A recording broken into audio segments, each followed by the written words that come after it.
Hi guys, it's X. Welcome back to my channel. On today's video, we are going to be discussing a topic that I see a lot on nurse practitioner forums from new grads, and that is contract negotiation. So if you are a nurse practitioner student or a new grad and you're anticipating finding a job soon, and you want to know kind of what to negotiate on your contract, I'm going to list a couple of things that was on my first contract and kind of just an overview of what to expect, questions to ask. So if you want to see that, just keep on watching. Before you swipe me away or click me on this video, don't forget to like, comment, and subscribe. Thank you. I'm a little sweaty because I just went on a run, so I apologize.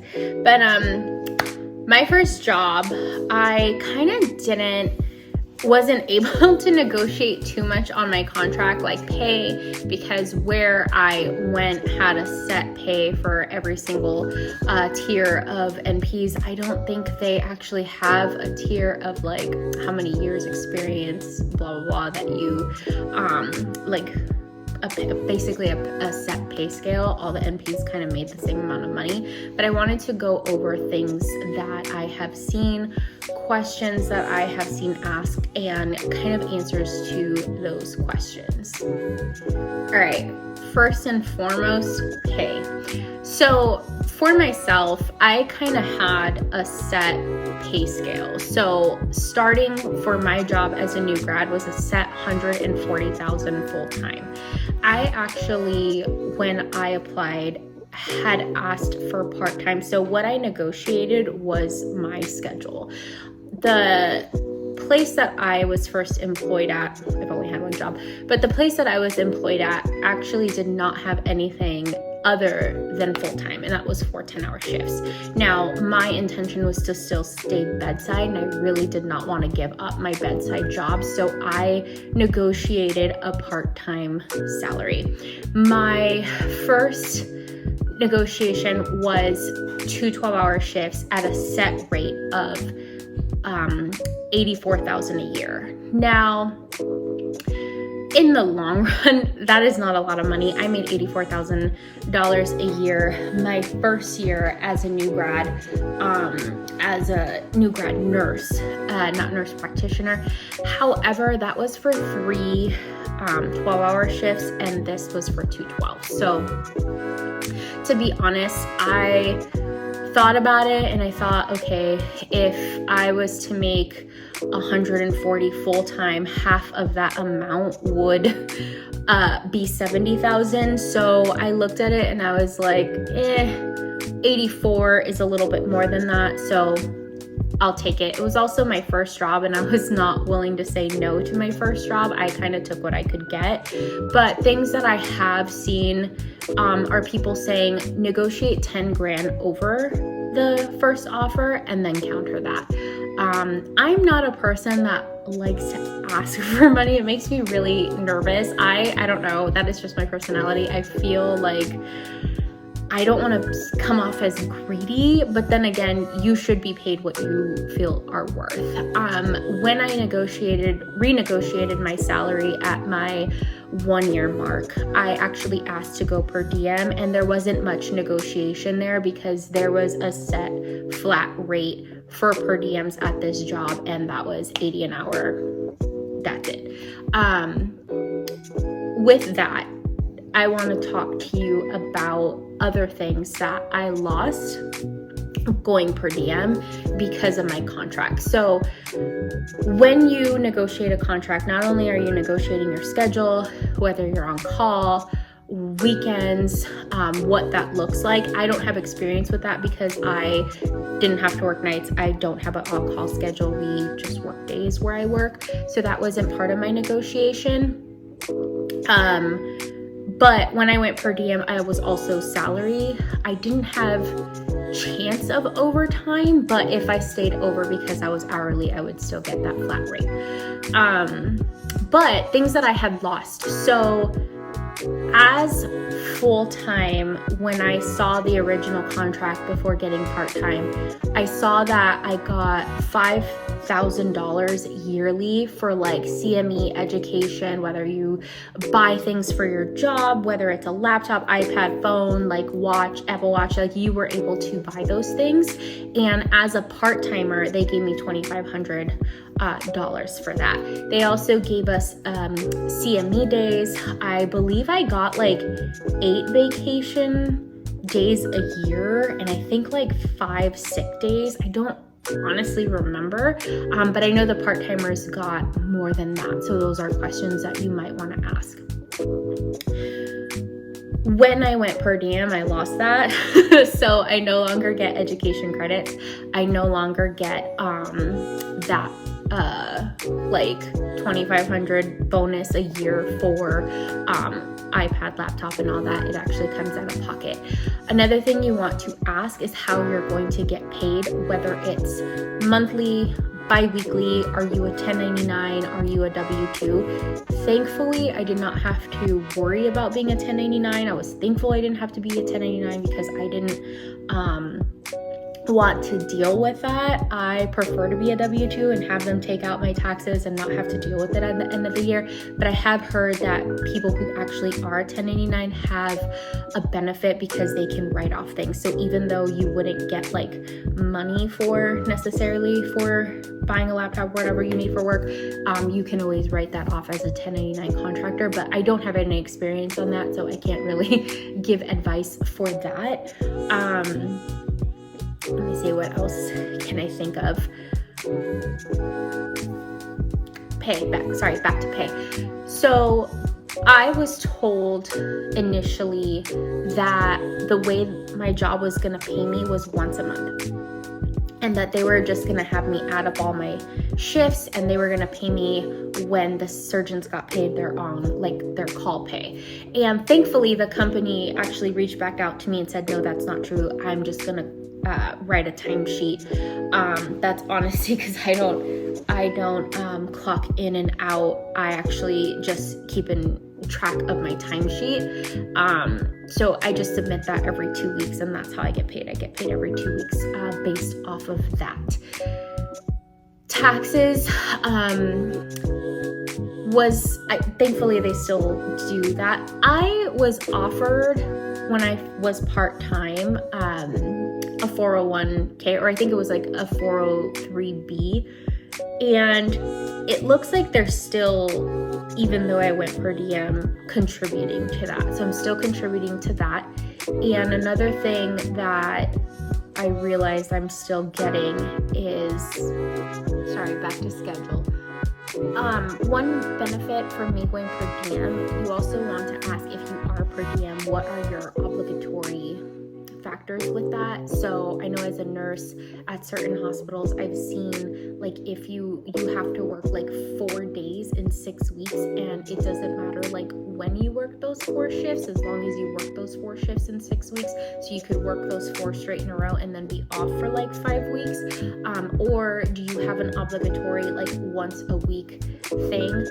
I, for my job, have no minimum. I have no maximum. So basically, one thing that I absolutely love going per diem, and one thing that matters to me so much in my life, is being able to make my own schedule. So when I went per diem, I was actually able to do that. So I just submit at the beginning of the month what days I'm able to work, and my boss schedules me accordingly. All right, we've talked about pay. We've talked about 1099 versus W-2. We've talked about benefits. So ask, what benefits do you get, whether it's medical, dental, and vision? When I was part-time, I was offered medical, dental, and vision, but because it was part-time, it was really expensive, and it was going to cost me like $300 for just myself, and that just wasn't worth it, opposed to, I think if I was full-time, I would only be paying $50. So I opted out of getting insurance, and then once I went per diem, I was no longer qualified for insurance, so I don't get insurance through that company. I get insurance from my husband at our other job. He just kind of tacked me on as a spouse, as well as what is your job going to pay for, whether it's going to be your licensing. So like not just your state license, but like your DEA. Are they going to reimburse you for your DEA? Are they not? Do you need your DEA for this position?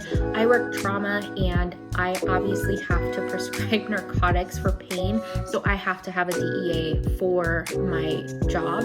So that costs $888 every 3 years. When I went per diem, it was kind of on a short notice, and I thought my contract was like immediately canceled, and that terrified me that I wasn't going to have malpractice insurance. When I was part-time, they were paying for my malpractice insurance, and when I went per diem, I wasn't sure if they were going to, and I was too anxious to wait to hear back from the company that I just went and bought my own malpractice insurance, and that cost me $1,500 for the year for per diem. I don't know what the rates are for full-time or for specific types of licenses, but for what I do specifically, I was quoted $1,500 for the whole year. And that is a lot of money to fork up for somebody when it is just short notice. And if you aren't a nurse practitioner already, it costs me nearly $2,000 just to license, get certified, and with the DEA, because your furnishing license, your California state license, you taking the board exam, you getting the DEA, that all adds up, and it was almost $2,000 for that alone. So to add $2,000 and then add another like $1,500, that's like $3,500 just to be licensed and prepared. And malpractice insurance is definitely something that you want to have as a nurse practitioner, in case anything happens. And unfortunately, there are a lot of opportunistic people out there. So just to be safe, on the safe side, I'd rather just have malpractice insurance. One thing that you also have to ask is if the malpractice insurance you have, if you need tail coverage, meaning that once you quit that job, if you have to have malpractice insurance for the years that you are not working there anymore. So that is definitely something that you should look at your contract and see if that is something that you're going to need. The last and final, I believe, most important, well, actually, there's a couple other things. Resignation. My contract asked me for at least 3 months notice when you're quitting. I find this a little awkward because this is not, becoming a nurse practitioner and finding another job is not like a nursing job. Like if I quit my nursing job today, I could probably have 3 jobs tomorrow, just because everyone is so short-staffed, and you can do traveling, you can do registry, you can do staff nursing, and maybe it'll take a while for you to fully like apply an interview and stuff, but like you basically know you have job security. Becoming a nurse practitioner is a little bit different because there's the credentialing and getting the privileges, and that can take up to 3 months. When I first was told that I got my job, I interviewed in February, had a second interview in March, wasn't told till I believe like the end of April that I actually got the job, because they were negotiating my part-time with the company, and then I didn't start working till August. So that is almost 5 to 6 months of just pure negotiation and getting credential and privileging. So when you think about it in the grand scheme of things, there are in your contract, like my contract stated I had to give a 3 months notice. Why I find that a little awkward, because let's say things are just not going well and you don't want to work there anymore and you give a 3 months notice. The 3 month notice is seriously a courtesy, because they have to find another provider. Not only that, they have to privilege and credential this provider, and that takes a long time. I mean, from my experience, it took about 5-6 months for me to start actually working. And so when you think about it, if like you're not getting along with your boss and you say, hey, I quit, here's my 3 months notice, that is going to be an awkward 3 months. Like, I just find that so strange, but that's just how things work, and it could be in your contract. The last and like not least thing that I want to talk about is a non-compete clause. Be very, very careful. I am so thankful to wedding dress designer Haley Page. If you don't know her story, she is a very famous wedding dress designer that was on Say Yes to the Dress, and I learned this from her, and I'm so thankful that I did. Haley Page was, I believe, 25 years old when she contracted with JLM Couture, and she signed a contract for a non-compete clause for 5 years. And basically, when her contract was over and she tried to renegotiate with the company, they couldn't come to an agreement. They ended up suing her, taking her name, the rights to her name. She couldn't publicly identify herself. She also could no longer design wedding dresses or anything in the wedding field for 5 years. So she had to change her name. She wasn't able to get married. She legally changed her name and then couldn't even work in the field of her study due to this non-compete clause. And now she designs shoes, and now she goes by Cheval. And for someone who works so hard and is so talented, that is very scary. So for you as a nurse practitioner, if you sign a non-compete clause and you don't pay attention, that can be very devastating to your career.